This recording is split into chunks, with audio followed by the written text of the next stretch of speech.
আকাশের এত বড় সূর্যটাও ডুবে গেল।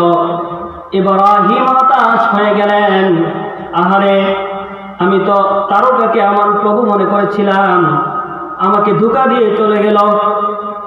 চন্দ্রকে আমি আমার প্রভু মনে করেছিলাম, সেও ধোঁকা দিয়ে চলে গেল।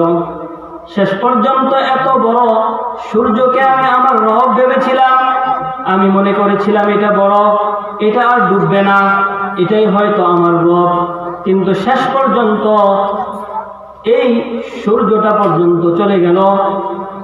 তখনই ইব্রাহিম নবী ঘোষণা করলেন, ইয়া কওমি ইন্নী বারীউম মিম্মা তুশরিকুন, হে আমার সম্প্রদায়, শোনো শোনো, তোমরা যে সমস্ত জিনিসকে আল্লাহর সাথে শরীক করো, তোমরা যে সমস্ত জিনিসের পূজা করো, ওই সমস্ত জিনিসকে আমি পরীক্ষা করে দেখে ফেলেছি। এই সমস্ত জিনিস কোনোটাই স্থায়ী নয়, সবগুলো ক্ষণস্থায়ী। আকাশের মধ্যে তারকা আসে, কিন্তু সে ক্ষণস্থায়ী, একটু পরেই চলে যায়। আকাশের মধ্যে চন্দ্র আসে, সেও থাকতে পারে না। আকাশের মধ্যে সূর্য উদয় হয়, সেই সূর্যেরও স্থায়িত্ব নাই। সুতরাং বোঝা গেল, তোমরা যে সমস্ত জিনিসের পূজা করো, যে সমস্ত জিনিসকে রব মেনে তাদের ইবাদত করো, সে আমার রব হইতে পারে না। এই ছিল ইব্রাহিমের সংগ্রামের শুরু। তিনি সব পরীক্ষা করে দেখলেন যে আমার কওম এই সমস্ত জিনিসের ইবাদত করে, পূজা করে, দেখি এগুলো কেমন, এগুলো কি সত্যি রব হতে পারে কিনা। ইব্রাহিম যখন এগুলোর দিকে একটু গভীর দৃষ্টিপাত করলেন, দেখতে পেলেন এগুলোর বাস্তবতা তো ভিন্ন, ক্ষণস্থায়ী, আসে আবার চলে যায়। আর আল্লাহ তাআলা তো চলে যেতে পারে না।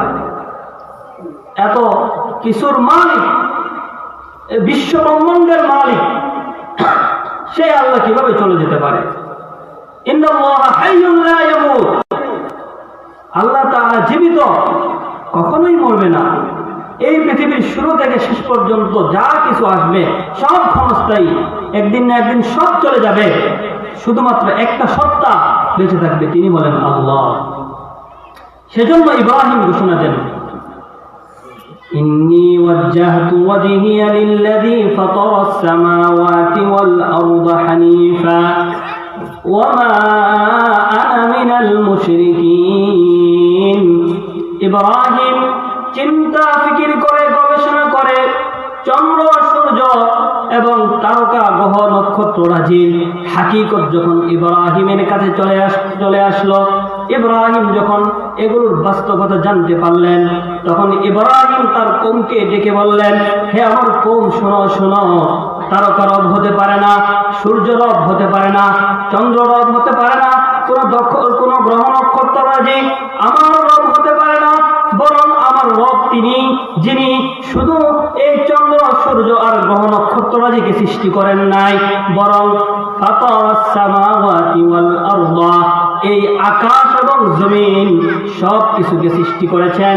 এই চন্দ্র সূর্য শুধু নয়, এই চন্দ্র সূর্য যেই বিশাল আকাশের মধ্যে উদিত হয়, যেই বিশাল আকাশের মাধ্যমে আমরা চন্দ্র সূর্য দেখতে পাই, এমনকি এই চন্দ্র সূর্যর উদয় স্থলটাকে পর্যন্ত যেই রব সৃষ্টি করেছেন, আমার রব হলেন তিনি।